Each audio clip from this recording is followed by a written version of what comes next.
Hi, and welcome to this DecisionWise webinar. My name is Charles Rogel, and I'm the Vice President of Consulting Services and your host today. The title of our presentation is Employee Engagement Benchmark Trends, and our co-presenter today is Dave Long. Hi, Dave. Hi, everybody. Dave is our Chief Operating Officer here at DecisionWise. We have a lot to cover, but let me just talk to a few things first.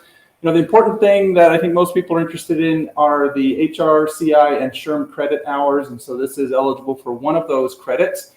Following the webinar, I will send you an email with the codes so you can obtain those. If you don't receive an email or whatever, you can just send us an email at info@decisionwise.com. This webinar will be recorded and on demand at Bright Talk, so we're not going to be sharing the slides, but you will be able to get access to this in perpetuity. And if you have questions, please use the chat feature to post those. We'll try to respond to them as we go, and we'll have some time at the end also to address your questions from our presentation. So let's jump right in. The first thing we want to cover is kind of what we're seeing going on in the market right now as we've been conducting employee engagement surveys with our clients over the past few years. So there's definitely been a shift in terms of what's been important or what people have been wanting to measure when looking at their regular employee engagement survey. And we saw this, drastically change as 2020 hit and March, things kind of shut down with the pandemic.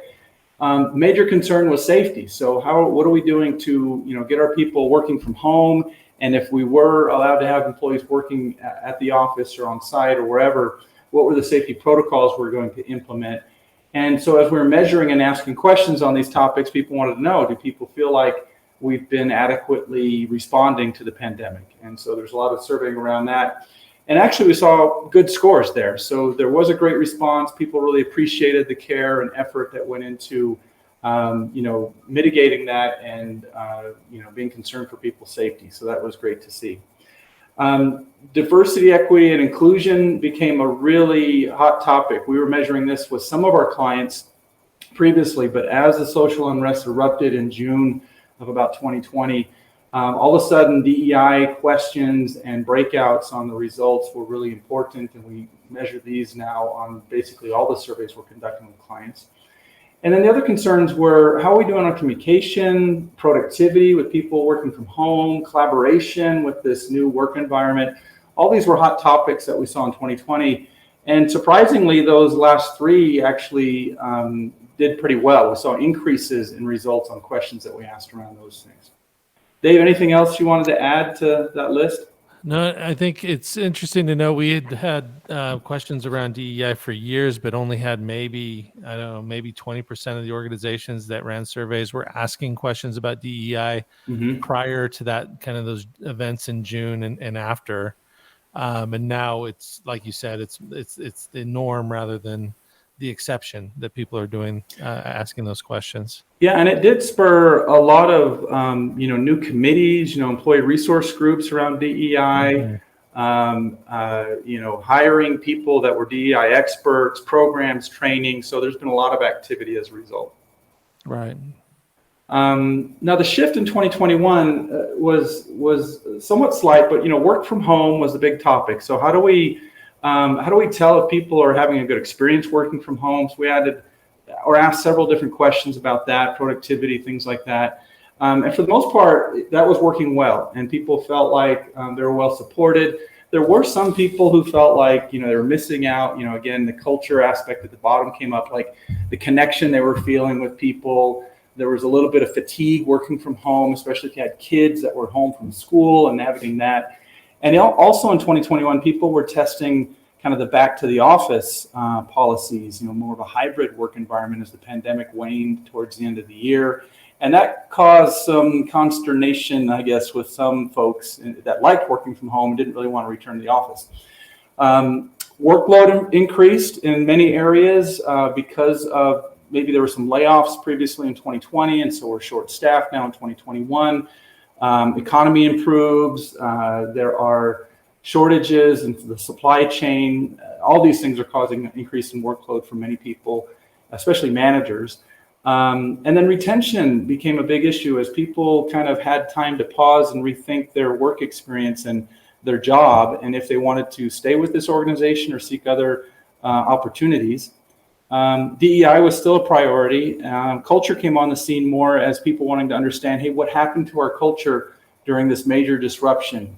Is it still good? What do people think about it? So these were the main topics that people were interested in. Yeah, this is a pretty good summary. And I would throw in with workload that even not related to workload, there was higher levels of stress shown in 2021, although a lot of that does come from workload. But there was just kind of a, I would call it almost a breaking point for a lot of people and a lot of organizations where they've been working from home for so long that it feels like they're just living at work, and that they feel like, they never can get away from the work that they're doing. Whereas when you go into the office on a daily basis, you can kind of check that at the door when you walk out. So I would say workload and then resulting stress, but stress comes from many different places. And I think we definitely saw stress in 2021 as well.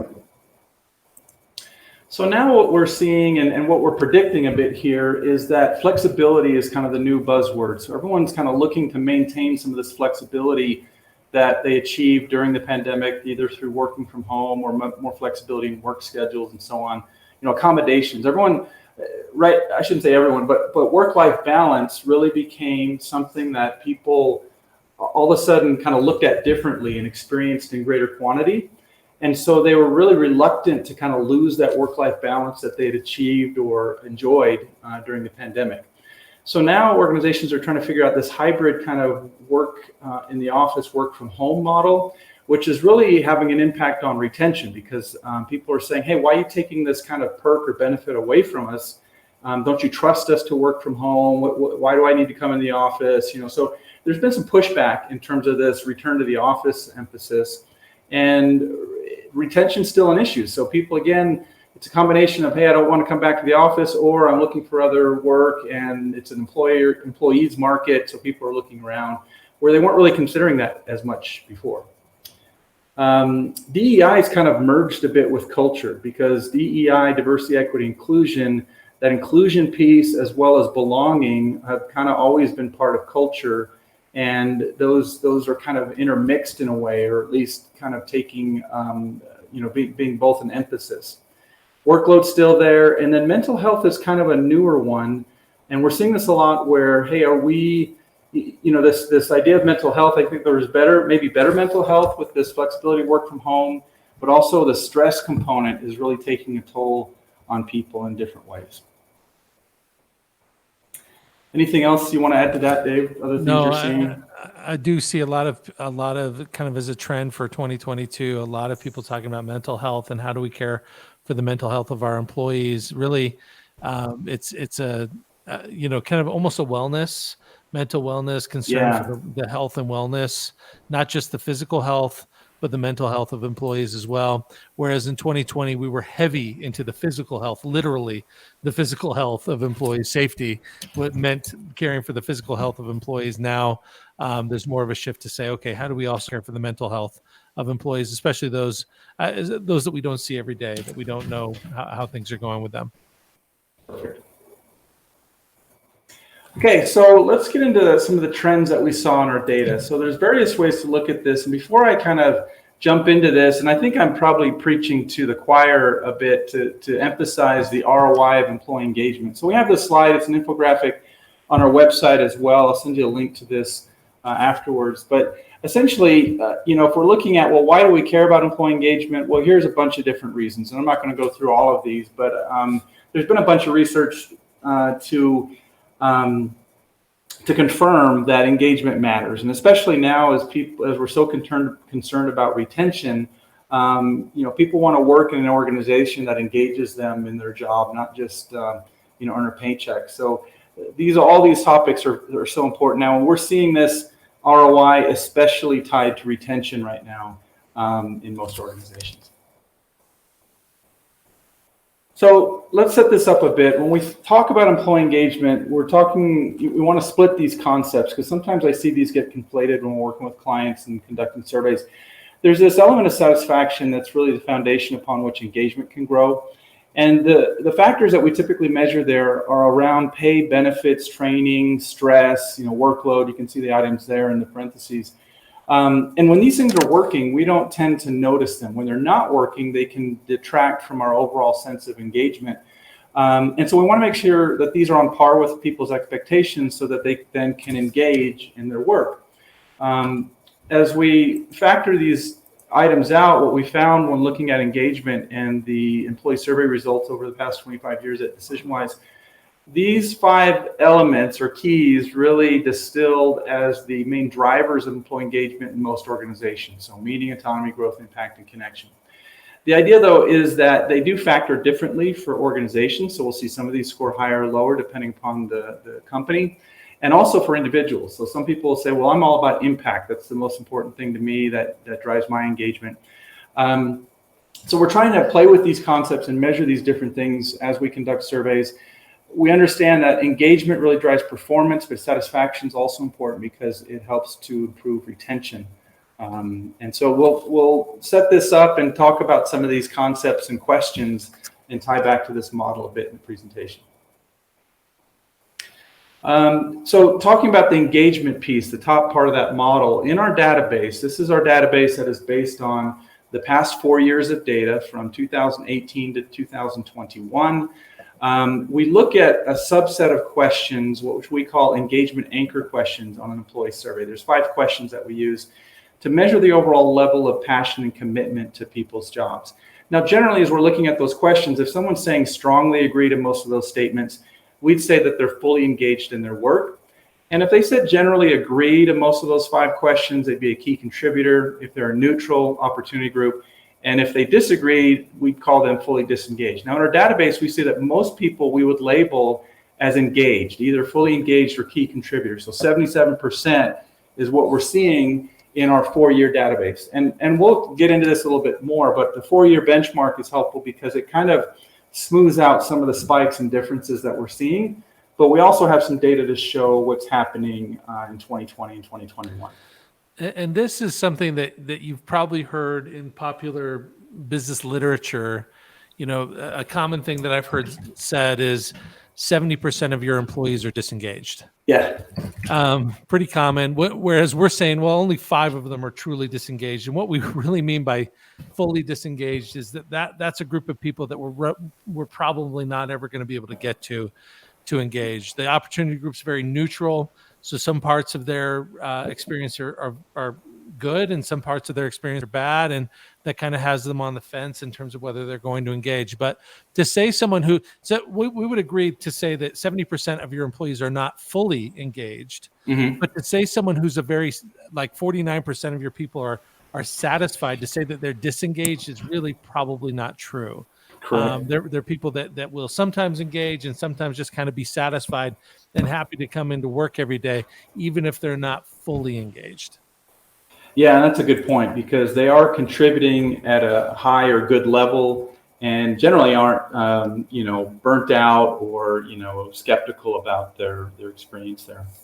We'd even say that key contributor group, those top 2 green groups really are contributing positively to the culture of the organization. And I feel like that tracks better with most of the organizations I work with. There are usually 70% of people that are actively looking to destroy the culture in the organization. And I would say that the 5% of people that are fully disengaged, to say that they're disengaged is really not true either because they are fully engaged. They're fully engaged in hating their job. Right. And maybe sabotaging things. Yeah. And the range that we see here is interesting. Like the lowest scoring client, if you're scoring really low here, we might see like 65% overall engagement. And if you're scoring really high, we'd see like 80 to 85% overall engagement. So that's kind of the range that we also see on these results. Right. So some comparisons. If we're looking at the breakout just by 2020 and 2021, you'll notice that in 2020, engagement went up by 3%. So if we look at the 2 green groups here, we saw engagement increase. And this was actually really surprising in our data because we figured with the pandemic, there would be a lot more stress and concern and things like that. But organizations did a really good job responding and people felt felt cared about, and we saw actually people kind of thriving a bit more during 2020 and having a better experience. Now it did dip a bit, but you'll see in 2021, 78%, still higher than what we saw from the 2 years previously. So this basically is saying in 2018 to 2019, we saw slightly lower scores. We saw some increases here, but even adding these two in, these groups didn't quite bring up the numbers that we saw from the 2 previous years. The other caveat here is we did see lower participation. So the number of clients that actually ran surveys in 2020 was lower than what we saw in previous years, simply because of the pandemic and all the disruption that occurred. So smaller population groups in 2020, 2021 comparatively. So good news overall. I'll take this, right? This is kind of good to see. Now here's some industry comparisons. Within each of these groups, we might say that there could be, kind of 10 on the low end to 50 to 60 organizations on the high end. And they might have conducted a survey 2 to 4 times over the past 4 years, in 4 iterations here. So, there's several administrations, several companies in each of these areas. What we're seeing as a general outcome here is that those that are more involved in, let's say, professional services or maybe a office environment are seeing higher scores. Those that are more in manufacturing or government services, public administration, retail trade, frontline employees, lower overall engagement index or scores. The 2 anomalies really are utilities, which we saw score relatively high. That was somewhat surprising.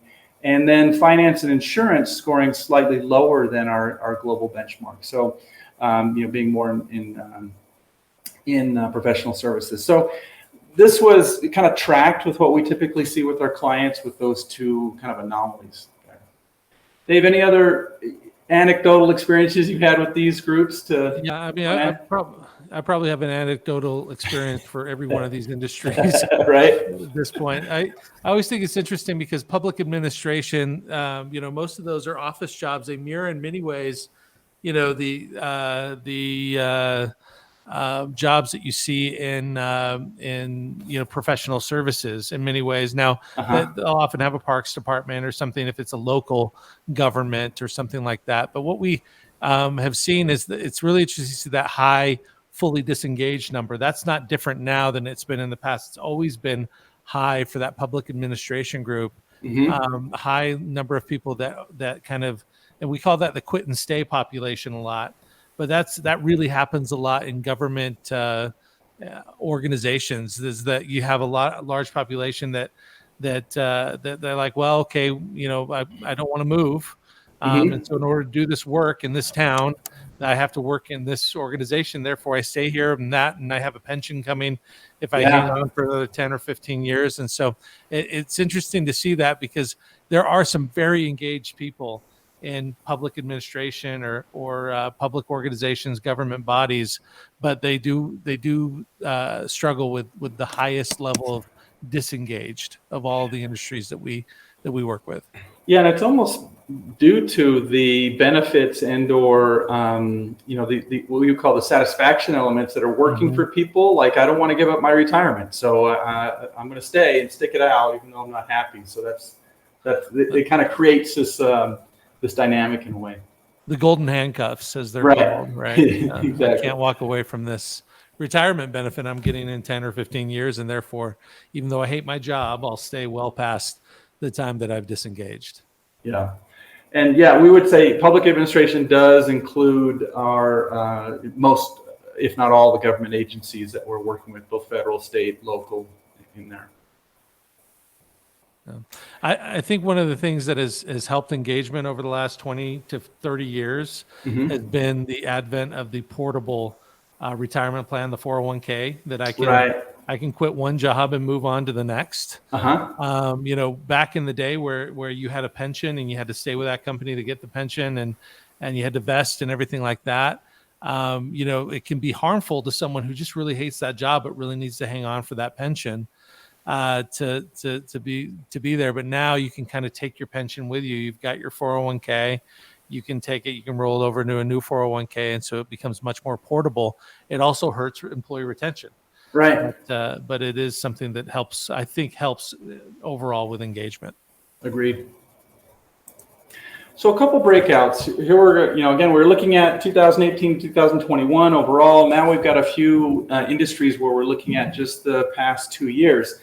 So what was interesting with these three specifically is that we saw with finance a dip overall in engagement, as well as with healthcare, and an improvement in professional services. They were already high and went up a little higher. If we're saying our benchmark is 77% globally.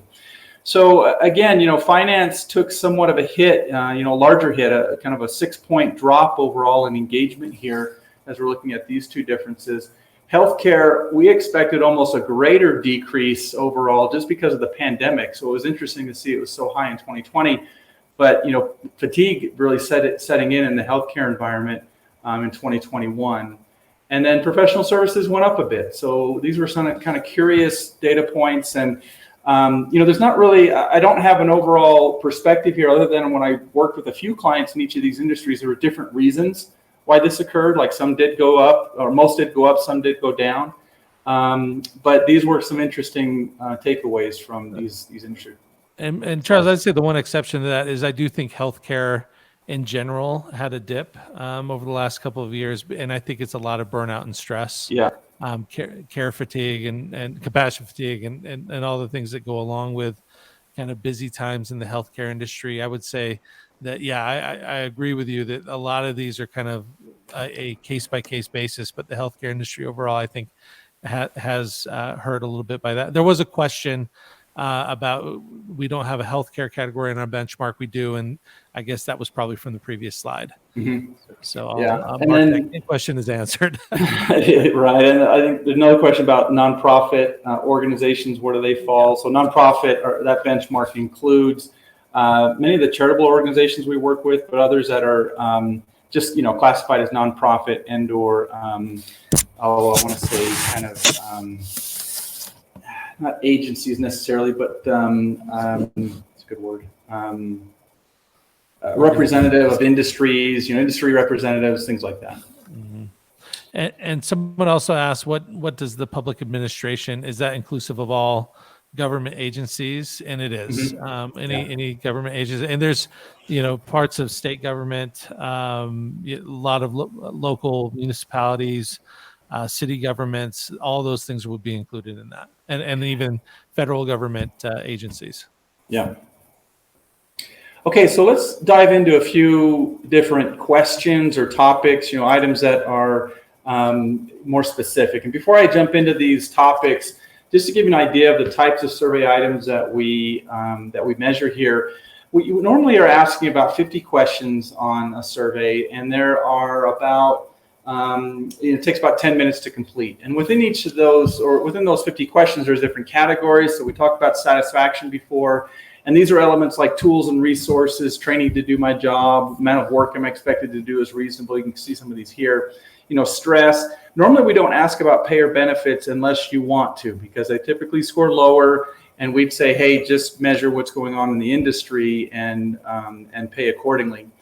We have several items that measure the magic components. So meaning, autonomy, growth, impact, and connection. We're trying to understand the perceptions on those topics. The engagement anchor questions that measure engagement directly, and also what we call kind of an attrition index or intent to stay, questions that indicate how likely people are to leave or stay with the organization. And then normally 2 open-ended questions at the end: what's working, what's not working, where we can do some comment analysis. So the dimensions are pretty straightforward too. So we have these buckets of questions that we typically ask, and we'll kind of show a few items in each of these areas, but we're trying to understand people's perception around their job, their supervisor team, and the organization overall. Here's some sample questions that we typically ask in each of those categories. So it gives us a good perspective, a very comprehensive set of data when we're talking about an annual survey. Now, we would definitely cut this down for pulse surveys or onboarding surveys, other types of surveys. But if you're doing an annual survey, we're looking to get a real comprehensive set of data so we can do some real breakouts and analysis overall. And so looking at kind of the 50 most used questions in our database. Normally, if we work with an organization, we say, well, here's our standard survey, and let's kind of customize from there. Most clients are using our standard set plus some others, or a few different ones. And you can see the rank order here. Again, it's similar to what we saw with engagement, but a few changes. Hospitality is down here where we had retail trade lower for engagement overall before. Finance and insurance actually has pretty high scores when it comes to the questions, but lower scores when we looked at engagement. So that was kind of an anomaly that kind of stuck out there too. I didn't expect to see like transportation and warehousing score higher on those questions, and utilities. Those are kind of surprising here. Again, we expect to see more maybe professional services, office environment scoring higher overall. And then manufacturing, kind of consistent, public administration as well. And remember the model we talked about at the very beginning, the difference between satisfaction and engagement. You see that represented here, whereas finance and insurance organizations do a pretty good job of providing satisfaction elements.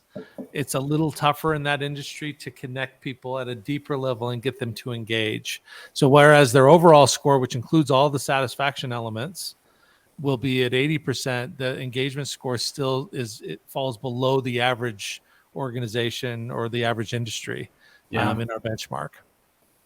And again, you can see another interesting thing is just the breadth of scores. So there's like a 9-point difference between industries. And it is interesting, as we work with an organization the first time when they've done an employee engagement survey, the typical pattern is they'll score below the global benchmark. So they might come in at like 70% favorable.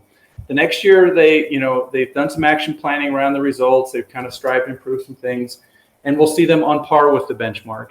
And then in the third year, they'll typically exceed the benchmark. So that's a common kind of journey we see most clients go through in terms of improving their results on the survey. But you can see by industry, you kind of start off at maybe a lower starting point comparatively with others.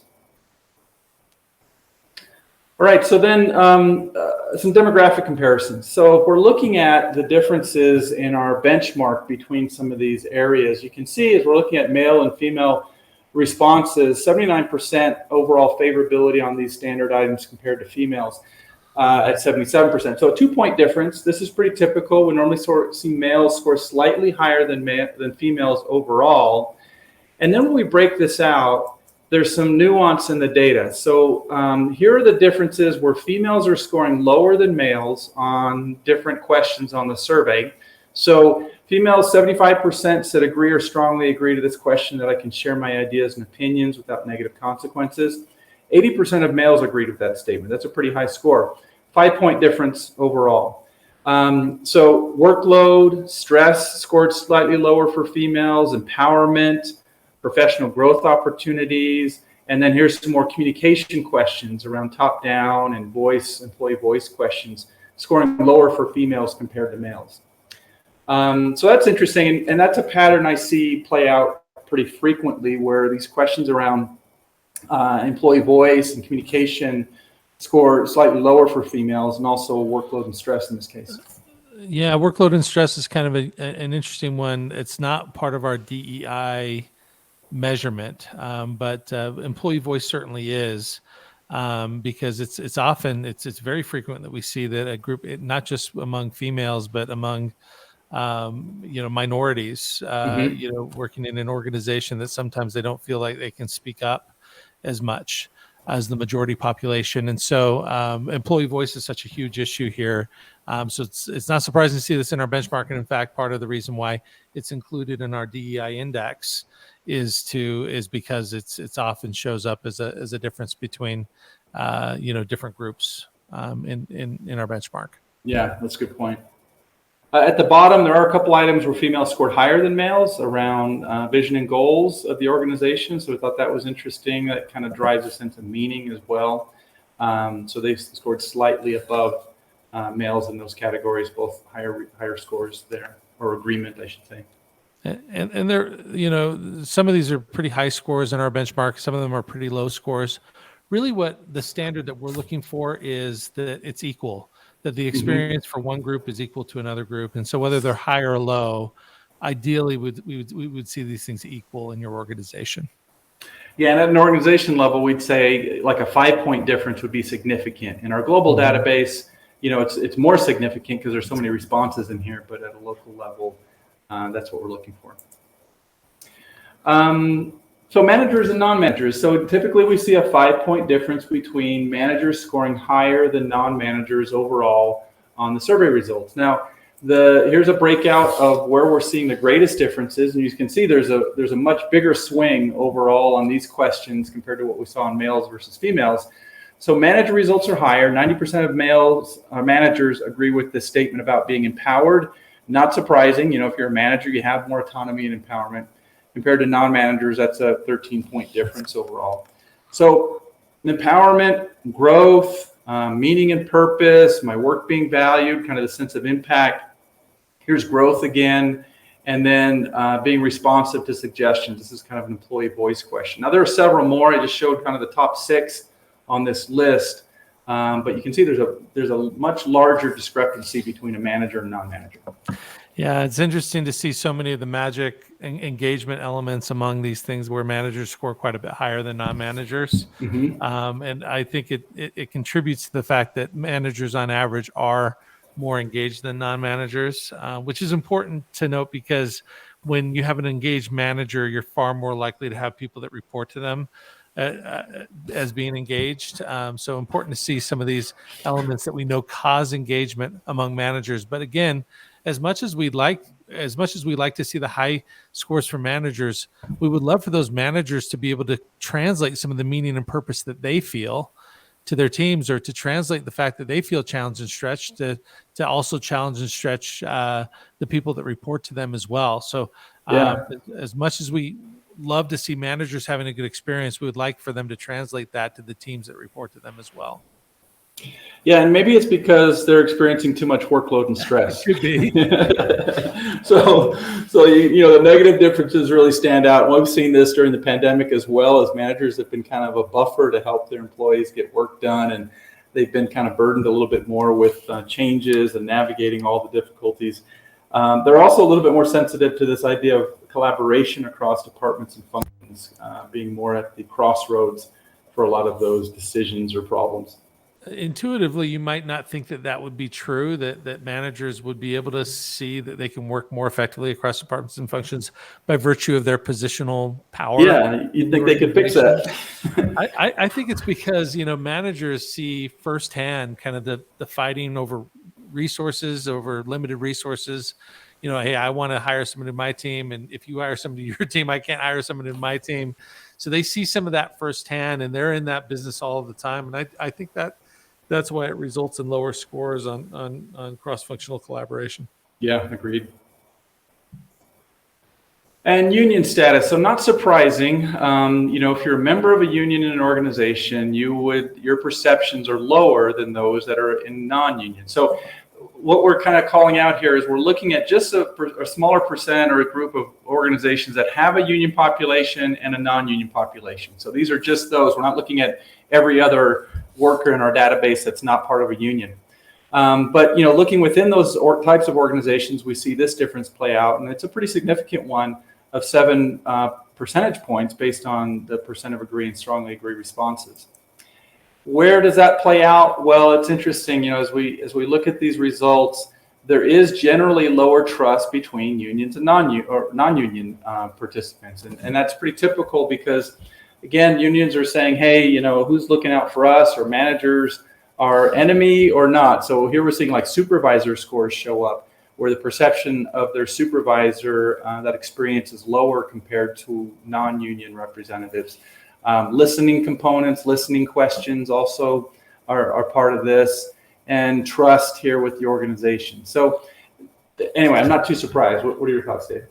Yeah, organizations, and you saw it on the previous slide, this is within one organization, the union versus the non-union population. It's not unionized organizations versus non-unionized organizations. Yeah. I think you pointed that out. It's important to note, though, because if you look at the previous slide, what we saw was that the overall score, when you add it all together, is going to be lower. You're right. So let's probably be 69, 68%, something like that, is going to be lower significantly than our benchmark number of 75, 76% that we saw on a previous slide, right? So overall perceptions in organizations with unions are lower than in organizations without unions. Now, it's kind of the chicken and the egg argument. Is it the union that's making it lower, or does the organization have a union to begin with because it was struggling to provide a tenable work environment for employees? And I think it's more of the latter, right? So these organizations that somebody once told me that most organizations that have unions deserve them at some point along the way.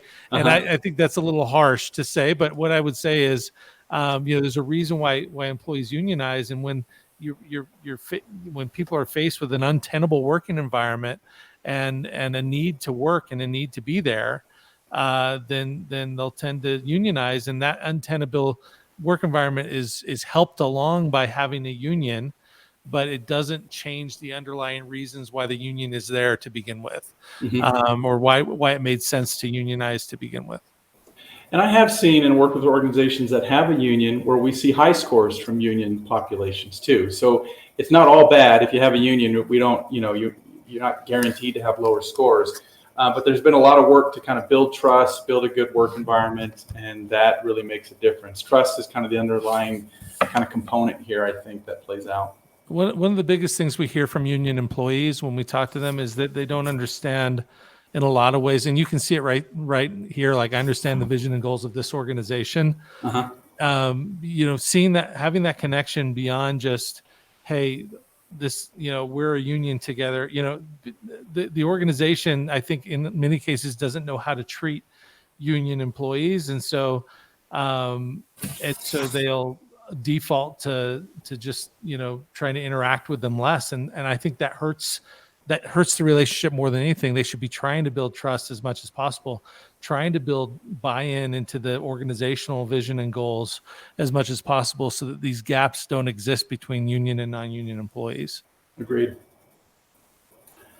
Ethnicity. So this showed some interesting results. So in a way, that what's good is we're not seeing as many differences here. So the one thing I'll point out is, like, the Native Hawaiian or other Pacific Islander population is much smaller comparatively. Same with American Indian or Alaskan Native. So in some organizations, we might see 5 or 10 people out of this population with, a total of maybe 500 people entire company. So it is smaller. The perceptions generally do score higher, like we're seeing here. But then if we're looking at the range of scores between the Asian population at 80% favorable and 2 or more races at 76%, it is a 4-point difference overall. There is some nuance here, and we'll revisit some of these ethnicity comparisons a bit. I'll show you kind of the breakouts here. This is a busy slide and might be a little bit harder to kind of show some of these differences more significantly.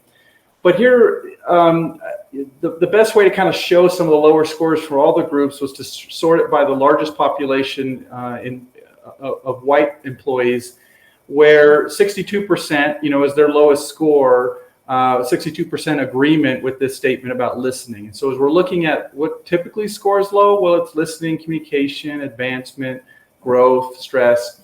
And how does that compare? Well, we're seeing, relative consistent results across groups. Some things that stand out is the Black or African American population, where stress and challenge that results in growth, feeling valued by the organization, is scoring slightly lower comparatively. We're highlighting kind of the 60% and lower scores here compared to 70% and higher. And we do have a couple other questions we'll break out around ethnicity here later in the presentation. I see this as well fluctuate by organization. So it's hard to identify a pattern. Like this pattern we're seeing here doesn't necessarily play out in other groups. We'll see some differences by organization more frequently. And of course, we want, as much as possible, I think we want parity among these scores, equal opportunity, equal experience. We want people to experience the organization the same way, without regard to race, ethnicity, gender, any of those things. We would love to have parity. We want everybody experiencing the organization the same way. Agreed. Okay, so a few insights and topics that we're going to pull out just from the past 2 years. So retention we talked about earlier. Here's some of the questions that we use to measure intent to stay. And you can see it deals with kind of confidence in the success of the future, recommending is a great place to work, otherwise known as kind of our employee net promoter score question. And then choosing to remain even if a similar job with benefits were available elsewhere.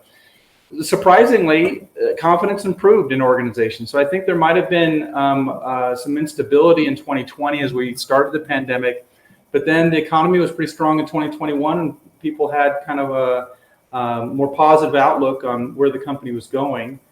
The recommend is a great place to work increased slightly. And then this question here, I thought the choosing to remain question would decrease somewhat, but it remained flat. Now, it could be the caveat where if a similar job with pay and benefits were available elsewhere, maybe they're getting great offers, and so that's the reason. They definitely are, and that's a part of the Great Resignation that we've experienced since really the end of 2020 until now. It's still happening. Yeah. That people have other opportunities and they would, 75% of people say that on balance, I would just stay in this job. That means they're satisfied. They're happy to be there. But, well, look, if somebody's going to pay me a lot more to go somewhere else, then I'll definitely take advantage of that. And I think that is happening right now is that organizations are throwing around a lot of money to bring in talented people into their organization. And so you have to be aware of that. And especially during inflationary times when, if you gave somebody less than a 7 or 8% raise, you've probably given them an effective pay cut. And they'll notice that and they can go out and rectify that in the open market. And one thing we'd add here, we gain a lot of other good insights when we look at these results. So if, for example, 6 months from now, or after you do an annual survey, you could load in the population of employees that have left the organization and look at their results as a group. Mm-hmm. And for everyone that left voluntarily in the past 6 months, what were their responses to the survey before they left? And you will see differences in scores. We see it every time. The results are lower, and they could be around workload. They could be around growth opportunities. You'll get some good insights if you kind of backload some of that data to revisit that in your survey results. Right. Work-life balance. So this is, again, several questions here that we've been measuring, basically promoting an effective or a reasonable work-life balance. It dipped slightly, and I think this was, again, a response to people coming back to the office. Maintaining a healthy balance actually improved. And so that was interesting to see in 2021. Maybe people figured this out a little bit better compared to the initial pandemic. Workload decrease and stress decrease. So that is interesting to see that work-life balance improve, but workload and stress. Now, we have not asked this question, maintaining a healthy work-life balance, or as frequently. So not all of our clients are using this right now, but we are asking this workload and stress question with virtually all of our clients. And the workload and stress question is, as you've said on other items, this is varied on some of the clients that I've worked with. There are some that have kind of stayed flat with workload and stress. It hasn't been changed. And there are some that have had really big shifts in workload and stress, which I think also is contributing in some ways to the resignation that we're seeing. And it's also localized to certain departments or job titles too. That's true. So it could be varied. So here's some more information around diversity, equity, inclusion, and belonging. So these are kind of the three main questions we've been asking since 2020, 2021. The first one being this idea of kind of diversity in the workplace. It went down slightly by 2%. Being treated equally increased by 2%. Generally scores pretty high. Most people agree with this statement. Creating an inclusive environment. We didn't have enough benchmark data in 2020, but in 2021, 78% agreement there. And then I feel like I belong here, which is one of our standard questions we've been asking for years and years, and a strong indicator of engagement and also diversity, equity, inclusion. Slight dip overall. Another breakout here. So we looked at this question around being treated equally. And if we're looking at that specifically, what we saw is a marketed lower or a notable lower score between the Black and African American population and others in 2021. So that really stood out in our data, as they are not seeing themselves being treated as equally as others in the organization. And that's a pretty significant difference in our total database, but we have seen, larger differences in some organizations. Mm-hmm. Culture. So again, everyone's concerned. What about our culture? What's happening? We're working from home. How are we doing? Well, this is doing pretty well. So we're seeing this question that we ask real frequently about being comfortable in the culture increased by 3 percentage points. Most people agree with that statement. We started asking this question more frequently in 2021, being myself at work, and that's a strong score. And then feeling cared about is even. Now, I've seen this care question fluctuate a bit in some organizations, and really it depends on how well we responded to the pandemic. Healthcare, it's not doing so well because they were at the front lines of this, and feeling cared about really was a struggle when you are at risk working with, putting your life on the line essentially in healthcare. So there's been some differences, and I'm surprised it kind of stayed even. I'll point out the reason why we don't have 2020 data on I Can Be Myself at Work is we've actually added this to our standard set of questions, furthering kind of our understanding of what causes somebody to feel like they belong in an organization, and this ability to express one's authentic self is becoming a big issue. Even in the workplace, to be able to be authentic and I can be myself at work is a big issue for people. And you can see the organizations that have adopted that question are doing quite well with it at 82% favorable. But it's becoming a more and more key indicator of whether or not somebody's going to feel like they belong somewhere is if they feel like they can express themselves authentically at work, then they are going to feel more like they belong more. Yep, good point. Collaboration. We were stressed about collaboration. Now, generally, this question we ask about, we work effectively across departments and functions, does not score well. Everyone says within my team, these next two questions, at the team level, we collaborate and help each other. But outside, if I can work with other departments, it's more difficult. Only 60% agreement in 2020, but it increased to 63% in 2021. And that was really surprising to see that improve as much as it did. And again, that's still with a lot of remote employees. We thought if everyone went remote, we're going to lose collaboration. And that was, the big reason to come back to the office so we could kind of recapture that. But perceptions generally improved over those 2 years. And Charles, prior to 2020, that was in the mid 50s. Yeah, exactly. Yeah. So that was an increase in 2020 as well. Yeah. So we're figuring this out. Yeah, oddly, when we're not all in the same place, that's when it became easier for us to collaborate. Weird. Yeah, maybe there's too much collaboration. Right. Communication, dramatic improvement here. This was really surprising too. So supervisor communication always had done pretty well. So at the local level, people generally say, yeah, my manager communicates important information. Across the organization or top down, from like senior leadership down or across, this generally even scored lower in 2019 compared to 2020. So it's been a significant improvement as the pandemic set in. I think we saw a flurry of activity where senior leadership were doing, team video calls and things like that to kind of communicate their plans and mitigation around the pandemic. And it's continued, and people have appreciated that. And that's also led to some higher overall scores. This is boosted in some ways by some organizations that work with us. Obviously all of the organizations that we're measuring here work with us, but some of the organizations that have had double-digit improvements from pre-pandemic to post-pandemic, double-digit improvements on the organization communicating well with employees. And it's another one that prior to 2020, I believe also was in the mid 50s, like 56, 57%. Yeah. Yeah. So everyone keep up the great work. Like, don't let your foot off the pedal, because this is working and it influences several other areas. Yeah. If you found a formula that works for communication,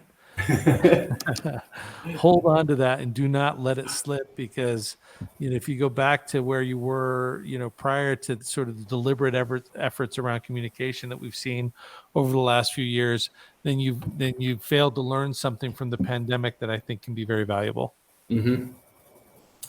So here's the voice questions. This was also surprising. And so again, typically this is kind of the full circle. If there's good top-down communication, better collaboration, better listening, we'll see kind of all of these areas improve. And we're seeing that here as well. So the first question is kind of more at the local level. Can I speak up individually? And the second one's about the organization perceptions. And generally we say, if you're trying to increase employee voice, just get credit for what you're doing. Like tie it back to what you've heard from employees as you're announcing changes or improvements, so they know that you're trying to be responsive overall. But these are significant improvements. Okay, so transitioning a bit and kind of wrapping this up or concluding, revisiting what we're seeing in terms of these concerns. We've touched on these items in 2022 that are really important. And your list, we rank these 1 to 5 here. Your list might be different. You might be focused on other areas. Maybe it's process improvements. Maybe it's just trying to keep up with workload and supply chain, things like that. But these are kind of in the mix, and these are on people's minds. And work-life balance is definitely a high priority for people right now. DEI and culture as well. And the funny thing is, like, as we've asked these DEI questions on surveys, we've gotten a little bit of pushback too, because some people are saying, well, geez, that's all we're hearing about, or we're doing a lot of activity here, but is it needed? And we'd say yes, so there's still a gap that we're trying to cross or close around DEI and culture. And so don't, give up on those initiatives overall. And the flexibility issue is interesting because it's a common conversation that we have with executive teams who are wanting to balance showing that they trust their employees, mm-hmm. showing that they want them to have some flexibility and the ability to work from home, but also being mindful of the culture that can be built by people coexisting or co-locating in the same place. Yeah. And so I think there is some concern over what does work from home all the time look like in terms of culture. People that have experienced to work from home all the time, many of them invite some form of hybrid work environment going forward. And I think that's probably where we're going to land for mm-hmm. most organizations, is in some sort of hybrid arrangement for most employees. Many of the employees that were hired during the pandemic, some of the things that they're concerned about is they just don't feel like they have their good friends at work. Some of the things that make work, tolerable and even exciting, and what gets you up in the morning is those relationships you have at the office that you're able to see. But if you don't see those people on a daily basis, it's hard to form those relationships, and it's also hard to benefit from those relationships as well. So there's this kind of movement to say, well, we know that we can trust our people to work from home. That's worked really well. But also, how do we make it so that we can balance that trust that we have with our employees with also the pressing need that we have to build a culture here where people, enjoy coming to work and enjoy working with the people around them. Exactly. Yeah. And if you're motivated by just kind of seeing maybe, the lights on or the cubicles filled or whatever, that doesn't necessarily resonate with employees, right? So there has to be some purpose to coming to the office. And again, to your point, not everyone wants to work from home full time. People do want some days to work from home, but generally they like to come into the office as well. So it's finding that mix. So where to focus, again, figuring out work from home is important. There's a lot of sensitivity around wages right now caused by inflation and other factors. And so I'm sure most of you in HR are really trying to figure this out and how to stay competitive while maintaining a budget.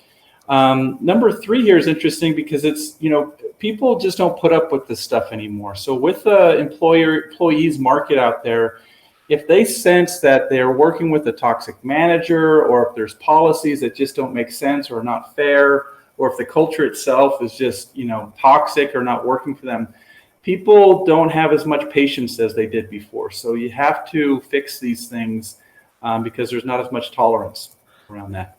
We would call those self-inflicted wounds a little bit, right? Avoid all self-inflicted wounds. Like if you're losing for somebody, like we can understand if you say, well, we don't have the budget to increase everybody's wages to be competitive with others. I can understand that. But to lose somebody just because of a toxic manager or a toxic relationship, that is a self-inflicted wound that didn't need to happen. Yep. Connection and belonging are still important, and people are still seeking that and want that. But again, if there's a hybrid work policy that you have to be in a certain number of days, and you come into the office and nobody else is here because they're not taking that as their day in the office day, then they're like, well, what's the point? So we have to have some meaningful interaction and maybe some scheduling that allows us to create some meaningful connecting experiences, working in the office or working from home, or even those that are working in the field or in the facility. How do we, create that type of environment? And the last one is, your employee value proposition. So this is kind of from a recruiting standpoint. What do people value about working here? And it does differ based on populations or job roles. So maybe people are all about pay. Others might be about flexibility. But there's a mix, and it does vary by population in your organization. If you can figure that out, especially for your, what do you call them, your most vulnerable or most important worker populations, and you know how to kind of then sell that for recruiting, that will help you win the war on talent if you have a clear understanding what those benefits are. So let me conclude here. Oh, we got a bonus questions. So what we wanted to say is we're kind of summarizing, looking at all this data. What additional questions should you be asking as we're seeing these shifts? Well, it's one about work-life balance. So here's a question that we encourage you to use, and we also want to use with our clients. But this organization offers enough flexibility for employees to balance work and personal life. This is kind of a broader statement, not just work from home, but even employees that do shift work on site or whatever. How do we, recreate the experience for employees so there is some flexibility? Because I guarantee you other organizations are trying to offer more flexibility, and they'll compete for your employees to with that advantage. Mental health is also becoming a big priority. And so understanding, are we supporting people's mental health? Is it a priority for the organization? That sort of thing. So, some of this is is it okay to even talk about mental health in our organization? Does a manager, talk to me about my well-being and how I'm doing, or is it all performance-based? So there's a good conversation to have here in terms of promoting these two. Dave, anything you want to add on those questions? Yeah, and if I were to add anything else to this, I would say if you're not asking questions about belonging, inclusion, if you're not asking those already on your annual survey, those are things to include. That question I mentioned before, I can be myself at work, has been hugely helpful to us in understanding the level to which somebody feels like they can belong in an organization as well. So I might add to this very good list of two, maybe a third one that would be that if you're not asking about belonging and the factors that lead to belonging, you should probably be doing that. Agreed. Yeah. Great. So here we're at the end of our time already. We do a lot of talking, I guess, but thanks everyone for joining us. Again, we're not going to be sharing the slides, but they will be available on Bright Talk recorded. And I'll be sending out a link with the codes for HRCI and SHRM credit for attending, as well as that infographic that I shared earlier in our presentation. I want to thank everyone for joining. Thanks, Dave, for all your input and color commentary today. And we hope you'll join us on a future presentation. Thanks, everybody. Bye.